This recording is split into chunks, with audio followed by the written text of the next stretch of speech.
for the crisis to happen. Then they will pull it out, and hopefully it will get voted on within 24 hours. So that is it. That is really the way things go. There's nobody up there managing anything, and I can tell you that, honestly, what I have come to the conclusion of our solutions, one, we absolutely have to have term limits. A professional political class is wrong because that politician is not interested in you. He's interested, how do I win the next election? You will see absolutely nothing done in Washington, and pay attention now closely.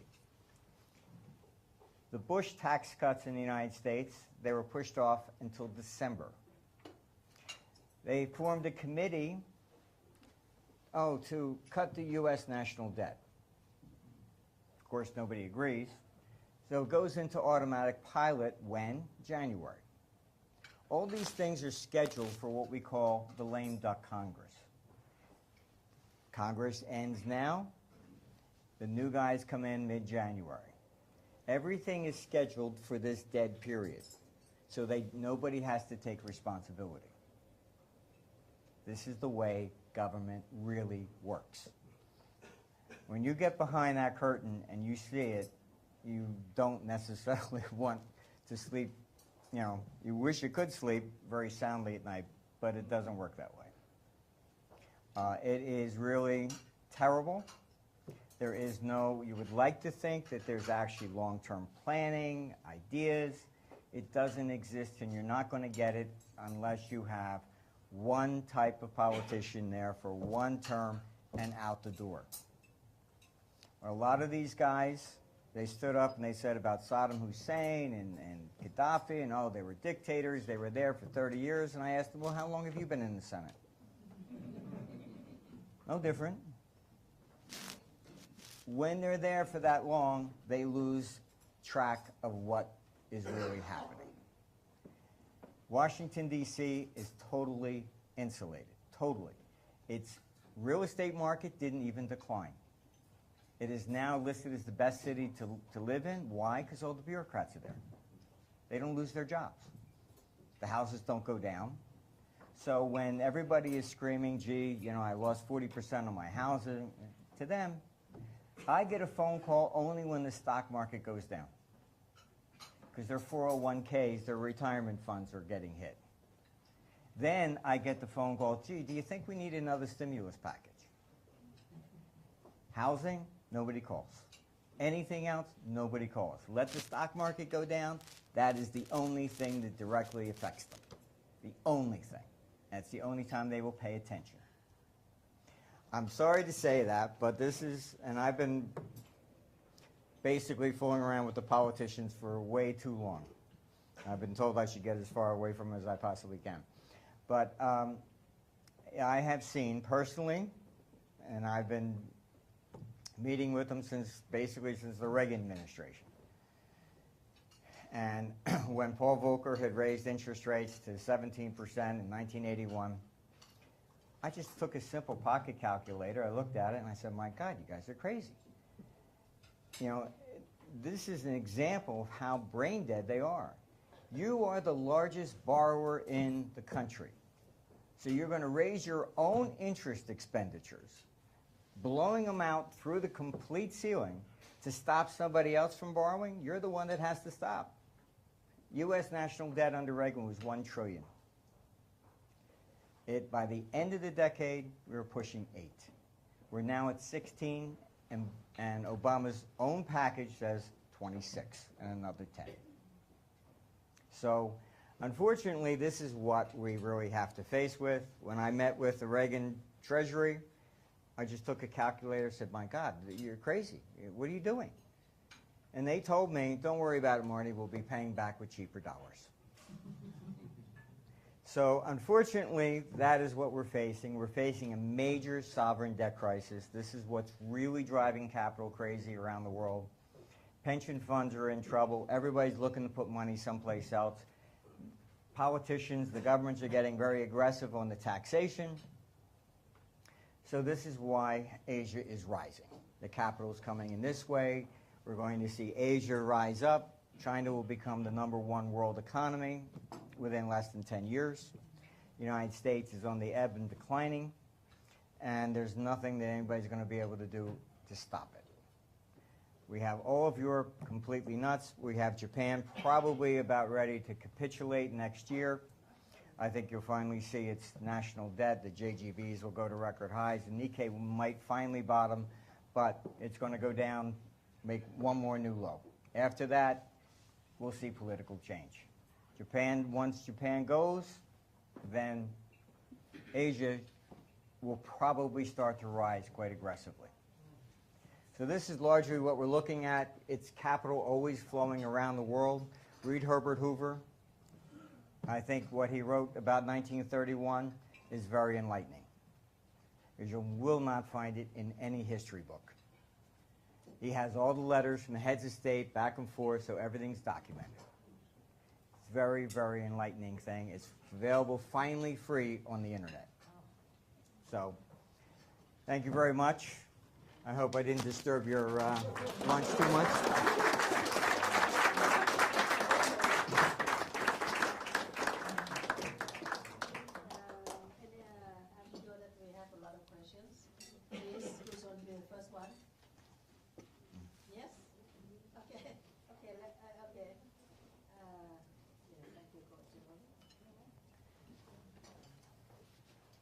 I'm going to ask you the most commonly asked question to you.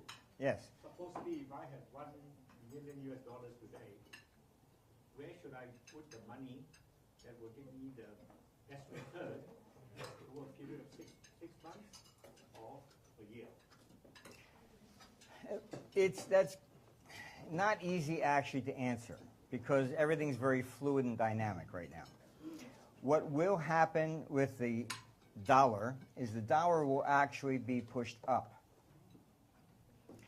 This is an anomaly, and you'll see it with the Japanese yen. Everyone says, gee, if Japan's declining, why is the yen at highs? Because as an economy implodes, the people need to bring money home. They need it to pay off a lot of things, and actually, if you look in 1932, you see 1932, when the U.S. is at the bottom of the Great Depression, is the record high for the U.S. dollar. Japan is the same. So as Europe is capitulating with the sovereign debt crisis, and Japan, that will first push the dollar up. After that, you will see then the dollar, then it will turn around and say, gee, Europe's dead, Japan's dead, U.S. has got to be next. Then it will attack the U.S. dollar, then you'll see the dollar go down. So there isn't an easy answer anymore, because we're in a very volatile stage. 6 months is almost like 25 years used to be. Capital is going to be rushing around from one currency to the next very, very quickly. And 2013 is going to be a very volatile year. It should begin to get into a trend after the summer, probably around August 7th. After that, we should begin to see a trend. But between here and there, it's just going to be very choppy, because a lot of people are trying to figure out where to go with capital. So I would say private sector is definitely away from government bonds. Yes? My question, I don't want to know where Joe would like to put his money. I would like to know where's your money.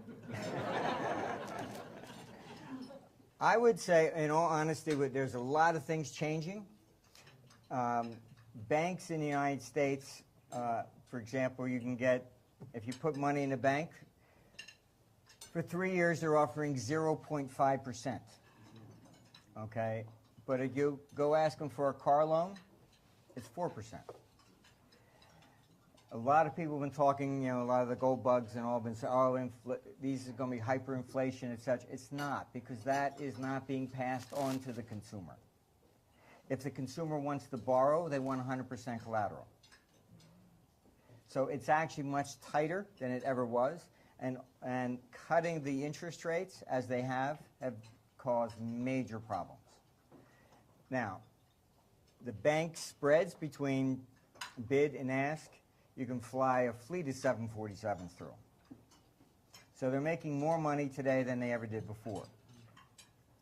But secondly, part of that process is, and why is Japan still hurting and the United States is basically declining? Because politicians do not understand interest rates. You have the elderly who have worked their whole life expecting income to support them in retirement. You've wiped them out. Taking interest rates to zero in Japan and virtually zero in the United States, you wipe out the whole elderly class. They don't think about that. All they're concerned about is trying to help the banks. That's it. So where do I look at it? I'm looking largely at private sector. What's happening, there are pools are forming in Germany, for example, buying commercial property. It's fully rented, they're putting them together, and yields are coming out 14, 17%. You look at a lot of stocks, you're beginning to see dividends at 6, 7, 8%. Good companies. I'm not talking about speculative companies that maybe might have something, but viable companies that are there, blue chip companies. Look at what they're paying in dividends. What's happening, I can mention that going into the presidential elections in the 1920s, there was a guy who I've been compared to a lot, was Jesse Livermore. He was a trader. He came out going into the presidential elections, and he saw the market like this, and he said, this thing is going to take off dramatically. He was looking at the fact that interest rates were down. I could earn more in dividends. He said, capital is going to move. The Wall Street Journal accused him of trying to influence the presidential elections, and thereafter would never quote Jesse Livermore again, because they were wrong. We are at the same level again. You can earn a lot more in interest in dividends than you can from a bank. Going to corporate and looking at the good corporate stuff. So I'm looking largely at, you're going to see a lot of people are talking about our stock market in bubbles, etc. India looks like it's basically where Japan was about 4 years before the peak. India is going to take off and make new highs. All this takes largely is a small amount of money coming from the public sector. We have in the United States $16 trillion sitting there in government debt. Can you imagine if just 15, 20% decide, I'm going to diversify, I'm going to start buying some of the stocks. I think government debt's too much. That is a tremendous amount of capital that's going to come. And we're looking at the bond markets are basically going to decline. The Federal Reserve bought 61% of the new debt coming to the market last year. So we're in that city of Maine situation where you're not selling 100% of the debt. So I'm looking more private side. I think that's what you should be looking at, where you put your money, out of government debt and looking at private. Basically, I think real estate, some of them are going to do well. And I would look at, the good blue chip stocks that are paying decent dividends. So, okay. Last question. Barron.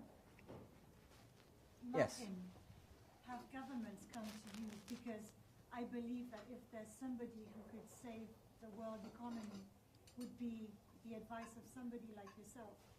So have clever governments or government officials been speaking to you? Well, there are always people in government. There's always a yin and a yang, so to speak. There's always, two sides. There are good guys in the House Financial Services Committee that know we're really, going down the river in a handbasket.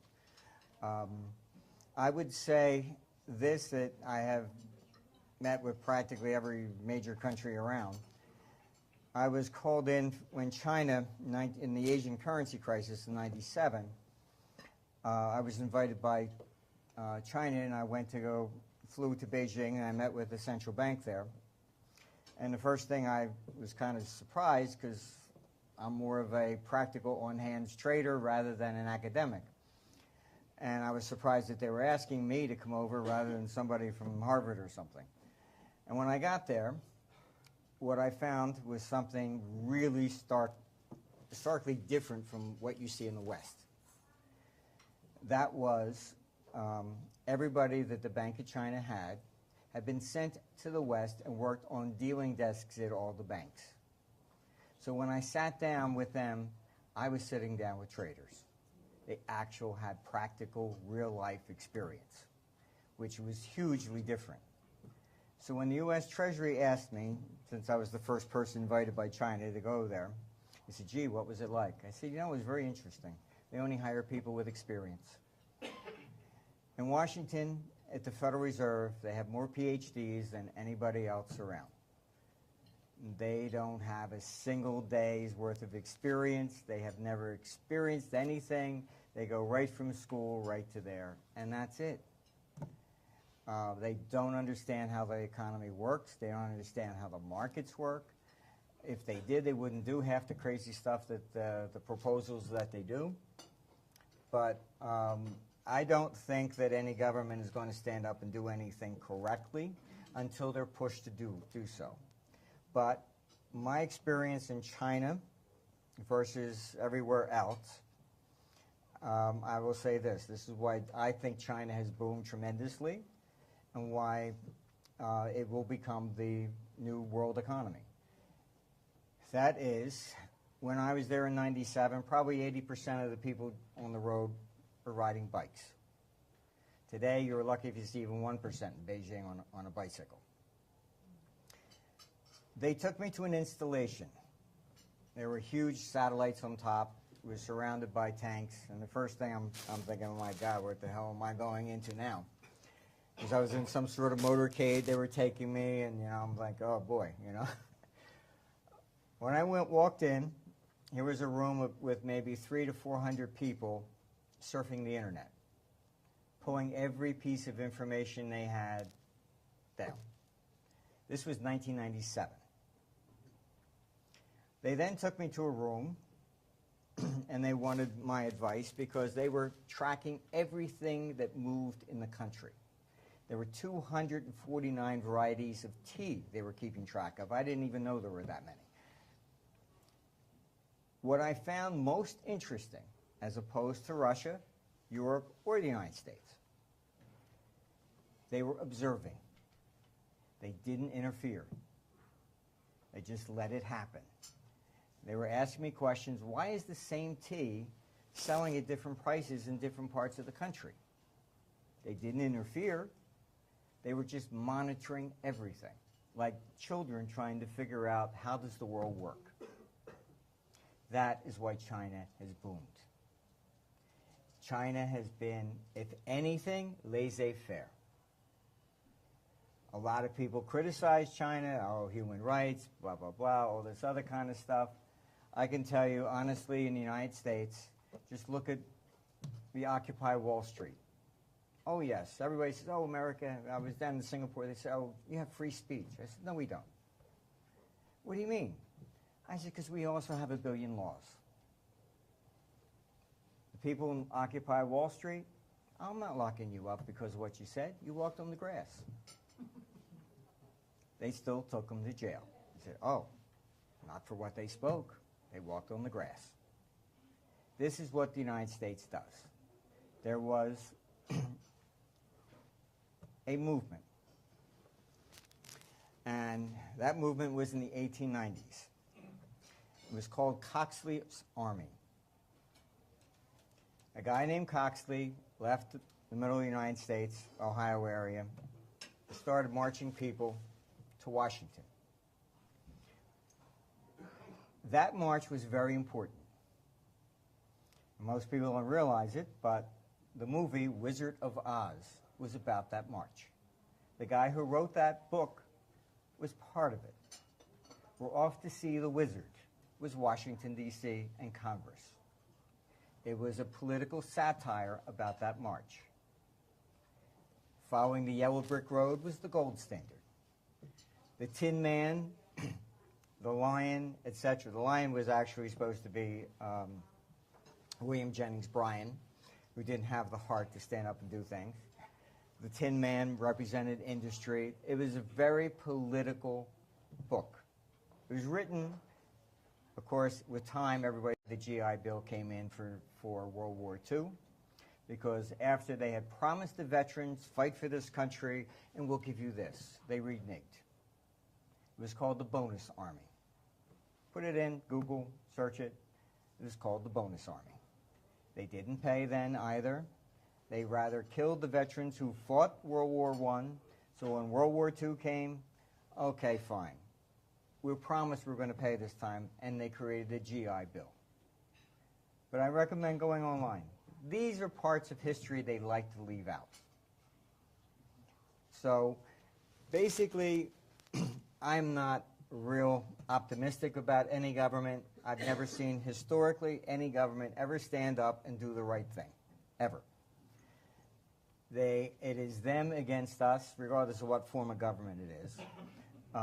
That really does not matter. And there was, in Plato's Republic, you'll find a debate. Socrates debated a guy named Thrasymachus. Socrates said, oh, a democracy. The people would always vote correctly. He believed that. They put him to death. He argued in his debate, and his opponent was Thrasymachus. And I suggest reading it. He basically stood up and he said, all governments are the same. It does not matter. They all pass laws in their own self-interest. So justice is always the same. It is only the self-interest of the stronger. And his analysis of all governments, and he said it didn't matter if it was what kind of it was, aristocratic, democratic, dictatorship, or whatever, it's always the same. They are there to survive. They will do what it takes to survive. And basically, justice is always the same thing. It's only their self-interest. So the answer to your question is they will never do anything to help society, and you'll always see at the end, the only time they take action is always in self-defense. That's why they're raising taxes going on everyone. Last December, the United States passed a law basically saying that any American that has an account overseas in a foreign bank doesn't tell them, they can confiscate the bank's assets in the United States. So Americans are being thrown out of everywhere. So that's basically what's going on. And it's all about them money. They really think, gee, if we get more and more money, that will solve the problem. Just look at the elections in the United States and how nasty they have become. Obama stands up and says, oh, it's the rich. As if they paid their taxes, there wouldn't be any problem. If they collected everything, they'd still spend more. It doesn't matter. So, unfortunately, that's the way it goes. It's politicians are always after their own self-interest, and it doesn't matter what form of government. They're all the same. So.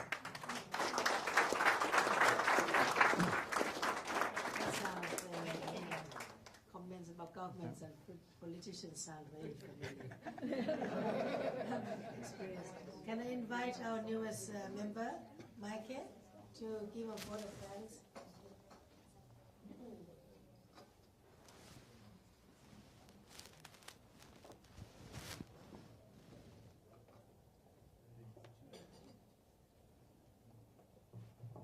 Dear Mr. Armstrong, thank you for coming here. I still have a little bit the goosebumps after all you told us. I think it's for many people the same here. There are a lot of members today and also guests. I think we can be lucky that years ago you made the switch from your engineering background to discussing the subject as you did just now. Well, thank you very much. I have to say I did not realize history is repeating itself again and again. I think I have learned a lot today. Herbert Hoover, 80 years ago, who would have known history is repeating itself? I have to think about matters. One thing I do know for sure, tonight I will read The Wizard of Oz in a different way. Yes. I thank you so much for coming here today on behalf of the Rotary Bangkok. Thank you. Oh, thank you very much. You have to stand. Hi, thank you. Thank you very much.